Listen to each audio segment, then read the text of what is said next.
வணக்கம் நண்பர்களே, என் பெயர் தேவராஜ். எனக்கு 32 வயது. நான் என் மனைவியுடன் சென்னையில் வசிக்கிறேன். எங்களுக்கு திருமணமாகி 7 வருடங்கள் ஆகின்றன. நாங்கள் இருவரும் ஒரு நல்ல வாழ்க்கையை வாழ்ந்து வருகிறோம். வீட்டில் வேலை செய்வதற்கு ருக்மணி என்ற வேலைக்காரி இருக்கிறாள். ருக்மணி மிகவும் சுறுசுறுப்பானவள். எவ்வளவு சுறுசுறுப்பானவளோ அதே அளவுக்கு அழகானவளும் கூட. அவளுடைய நிறம் கோதுமை நிறம், நீண்ட கரிய கூந்தல் மற்றும் அவளது நடையில் ஒரு தன்னம்பிக்கை. யார் பார்த்தாலும் பார்த்து கொண்டே இருப்பார்கள். பலமுறை அவள் குனிந்து தரையை துடைக்கும் போதோ அல்லது பாத்திரம் கழுவும் போதோ அவள் அழகை ரசிப்பேன். அந்த நேரத்தில் நான் என்னை நானே சமாதானப்படுத்திக் கொள்வேன். ஏனென்றால் அவள் கஷ்டப்பட நான் விரும்பவில்லை. ஆனால் என் மனம் அவளை தேடியது. இன்று நடந்தது சொல்கிறேன், கேளுங்கள். என் மனைவி என்னிடம் அவளது அம்மா அவளை அழைத்ததாகவும் அவள் 4 நாட்களுக்கு தன் பெற்றோர் வீட்டிற்கு செல்ல வேண்டும் என்றும் சொன்னாள். நான் அப்படியானால் என் உணவுக்கு நான் என்ன செய்ய என்று கேட்டேன். அதற்கு அவள், ருக்மணி இருக்கிறாள் அல்லவா, அவள் அனைத்தையும் கவனித்துக் கொள்வாள் என்றாள். நான் அவளிடம், கேட்டுக்கொள், எந்த பிரச்சனையும் இருக்கக்கூடாது என்றேன். மனைவி ருக்மணியை அழைத்து, ருக்மணி, நீ 4 நாட்களுக்கு இரவு பகல் உணவு சமைத்து கொடுப்பாயா என்று கேட்டாள். ருக்மணி, சமைத்து கொடுப்பேன் மேடம், ஆனால் கொஞ்சம் கூடுதல் கட்டணம் ஆகும் என்றாள்.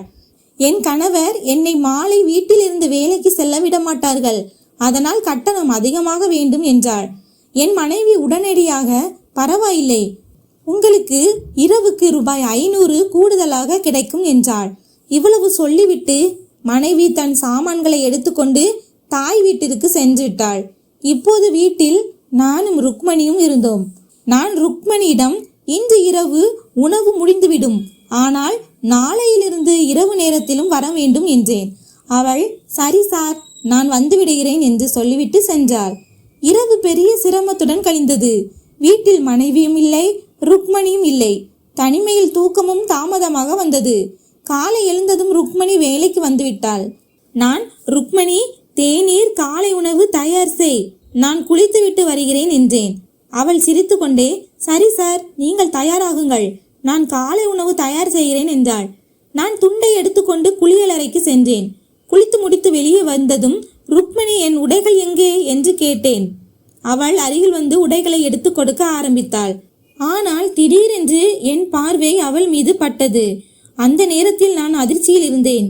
ருக்மணியின் பார்வை என் மீது விழுந்தது. நான் விரைவாக அவள் கன்னத்தை கிள்ளினேன்.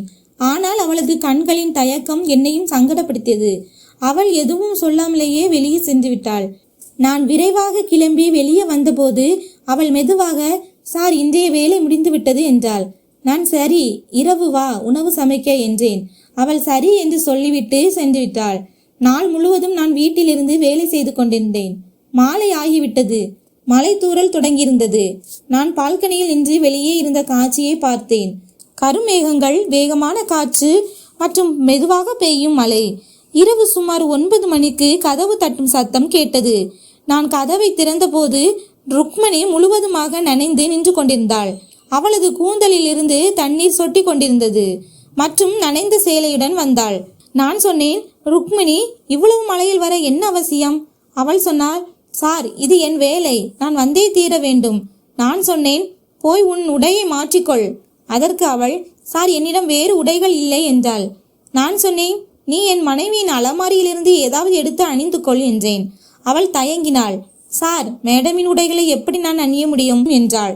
நான் சற்று கடுமையாக சொன்னேன், நான் சொல்கிறேன் அல்லவா, போ, இல்லை என்றால் சளி பிடித்து கொள்ளும். அவள் அமைதியாக அறைக்குள் சென்றாள். சிறிது நேரம் கழித்து அவள் வெளியே வந்தபோது நான் திகைத்து போனேன். அவள் என் மனைவியின் சிகப்பு நிற துணியை அணிந்திருந்தாள். அது அவளுக்கு பொருத்தமாக இருந்தது. நான், என் மனைவியின் துணி உனக்கு பொருத்தமாக இருக்கிறது என்றேன். அவளது கண்களில் சிறிது தயக்கம் இருந்தது, ஆனால் அதனுடன் ஒரு தனிப்பட்ட பிரகாசமும் இருந்தது. நான் அவளையே பார்த்து கொண்டிருந்தேன். அவள், சார், ஏன் அப்படி பார்க்கிறீர்கள் என்று கேட்டாள். நான் சட்டென்று திடுக்கிட்டு, ஒன்றுமில்லை, நீ உணவு சமை என்றேன். அவள் புன்னகைத்துவிட்டு சமையலறைக்கு சென்றாள். சிறிது நேரம் கழித்து அவளுக்கு இருமல் வந்தது. நான், ருக்மணி, உனக்கு சளி பிடித்திருக்கிறதா என்று கேட்டேன். அவள், சார், ஒன்றுமாகவில்லை, சரியாகிவிடும் என்றாள். பிறகு அவள் விரைவாக சமைத்து விட்டாள். நான் சாப்பிடும் போதே, சாப்பாடு மிகவும் நன்றாக இருக்கிறது ருக்மணி, உனக்கு இன்னும் பணம் சம்பாதிக்க வேண்டும் என்றால் ஒரு வழி இருக்கிறது என்றேன். அவள் என்ன வழி சார் என்று கேட்டாள். நான் அவள் கண்களை பார்த்து, இன்றிரவு நீ எனக்கு துணையாக இருக்க வேண்டும் என்றேன். அவள் அப்படின்னா என்ன என்று கேட்டாள். நான் சொன்னேன், ருக்மணி, இன்றிரவு நமக்கு மட்டுமே சொந்தமானது. மழை நிற்பதற்கு பெயரே இல்லை என்பது போல இந்த தருணங்களும் நிற்கக்கூடாது. நான் என்ன சொல்கிறேன் என்று உனக்கு புரிகிறதா? அவள் சிறிது நேரம் அமைதியாக இருந்தாள். பிறகு, ஆனால் சார், இது தவறல்லவா என்று கேட்டாள். நான் அப்படியானால் நீ என்ன விரும்புகிறாய் என்றேன். அவள், நான் நிறைய பணம் சம்பாதிக்க விரும்புகிறேன் என்றாள். நான் அவள் கையை பிடித்து, அப்படியானால் எல்லாவற்றையும் மறந்துவிட்டு என்னை பார், என்னை மட்டும் பார் என்றேன். நான் அவள் அருகில் சென்றேன். அவளது மூச்சு காற்று வேகமானது. அவளது கண்களில் தயக்கம் குறைந்திருந்தது. நான் அவள் கையை பிடித்து கொண்டு அவளை என் அறைக்கு அழைத்து சென்றேன். அவள் எந்த எதிர்ப்பும் இல்லாமல் என்னுடன் நடந்தாள். அவள் ஒரு தேவதை போல் இருந்தாள். நான் அவளுக்கு அருகில் சென்றேன். அந்த இரவு எங்கள் ஒற்றுமைக்கு சாட்சியாக அமைந்தது. மலையின் ஒவ்வொரு துளியும் எங்கள் கதைக்கு ஆழம் சேர்ப்பது போல் இருந்தது. என் மனைவியுடன் இருந்ததை விட நான் அவளுக்கு மிக அருகில் இருந்தேன். நாங்கள் ஒருவரை ஒருவர் பார்த்து கொண்டிருந்தோம். அவள் இப்போது என் வாழ்க்கையின் ஒரு பகுதியாகிவிட்டாள். நாங்கள் இருவரும் ஒருவரை ஒருவர் ஏற்றுக்கொண்டோம்.